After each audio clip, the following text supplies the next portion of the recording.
এই ৰখাজৰ মালিকক মই আজি সুধিছো আপোনালোকে ইয়াত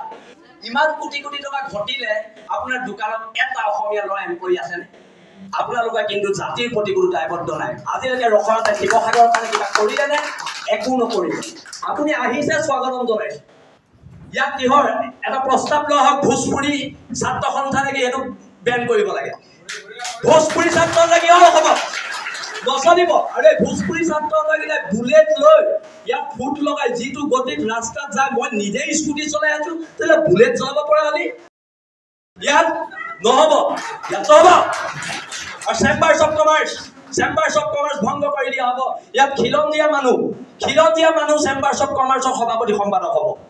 কৰ ৰাজস্থানৰ মানুহ ইয়াত আহি চেম্বাৰ্ছ অফ কমাৰ্চৰ সভাপতি সম্পাদক হ'ব লাগে এইবোৰ নচলিব গুমনামি নচলিব আৰু শুনক মই একদম চিধা কৈ দিছো মোক না মই ইলেকশ্যন খেলিম না মোক মাৰৱাৰী মানুহ ভোট লাগে না মোক বিহাৰী মানুহ ভোট লাগে না মোক বঙালী মানুহ ভোট লাগে মই এইবিলাকত নাই আৰু এটা কথা একদম স্পষ্টকৈ মই আপোনালোকক কৈ দিছো এবাৰ যদি আমাৰ মানুহ পিতে খুব পিতা হ'ব এইবোৰ নচলিব সদায় ভদ্ৰ অসমীয়া জাতি ভদ্ৰতাৰ সুযোগ লৈ আমাক চৰ মাৰিব গুৰ মাৰিব হা আমি কি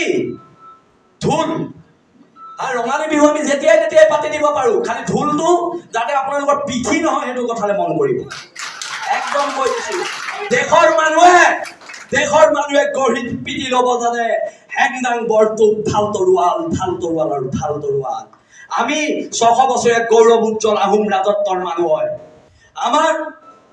যুদ্ধ কৰিবলৈ শিকাই যোৱা আহোম স্বৰ্গদেউসকলৰ আদৰ্শত বিশ্বাসী আমি মানুহ হয় অসমীয়া মানুহ ভদ্ৰ অসমীয়া মানুহ সৰল হয় কাৰণেতো আহি ইয়াত ৰখৰাজ খুলি বেপাৰ কৰি থাকিব পাৰিছা সৰল হয় কাৰণেতো অপচৰা খুলি বেপাৰ কৰি থাকিব পাৰিছা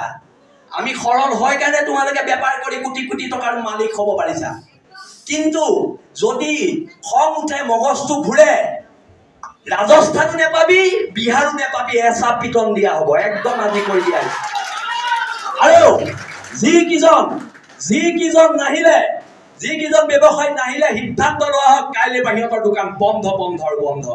বসন্ত গগৈ ডাঙৰীয়া মই আপোনালোকক অনুৰোধ জনাইছো আপোনালোকে মোৰ বসন্ত গগৈৰ মাজত কেতিয়াবা কাজিয়া হয় কিন্তু কাইলৈ বসন্ত গগৈ কোনোবা অনা অসমীয়া মানুহে হাত দিলে শৃংখল চলিয়া ঘৰত সোমাই বহি নাথাকে আৰু দাদা আপুনি ৰাজহুৱা কৰক কালি কোন 3জন বটন আপোনাৰ ঘৰলৈ গৈছিলে আপুনি ৰাজহুৱা কৰক 3জন বটনৰ কোন গৈছিলে সেই বটনকেইটা গাঠো গাড়ী কাণত ধৰাব লাগিব মানে আপুনি আজি ৰাজহুৱা কৰি যাব লাগিব কোন 3জন বটন আপোনাৰ ঘৰলৈ কালি ৰাতি পইচাৰ ঘোষ দিবলৈ গৈছিলে ৰাজহুৱা কৰিব লাগিব আৰু এটা কথা ভোজপুৰী সংগঠন বন্ধ আৰু ইয়াত কিহৰ মাৰৱাৰী যুৱ মঞ্চ অসমীয়া যুৱ মঞ্চ আছে চব জইন কৰা ইয়াত মাৰৱাৰী যুৱ মঞ্চ নহ'ব এতিয়াৰ পৰা একো নহ'ব বহুত সহ্য কৰিলো চব মাৰৱাৰী যুৱ মঞ্চৰ নাম মাৰৱাৰী সমাজে নিজে গৈ পেলাই মোহাৰিব লাগিব কলা ৰং লৈ সেইটো প্ৰস্তাৱ লোৱা হওক ভোজপুৰী ছাত্ৰ সন্থাৰ নাম কলা ৰং লৈ ভোজপুৰী ছাত্ৰ সন্থাই য'ত লিখা আছে চব মোহাৰিব লাগিব সেইটো প্ৰস্তাৱ লওক একদম হয় না ৰাইজ আমি ইয়াৰ ভূমিপুত্ৰ মানুহ তহঁতৰ চৰবোৰ খাবলৈ আমি ইয়াত জীয়াই থকা নাই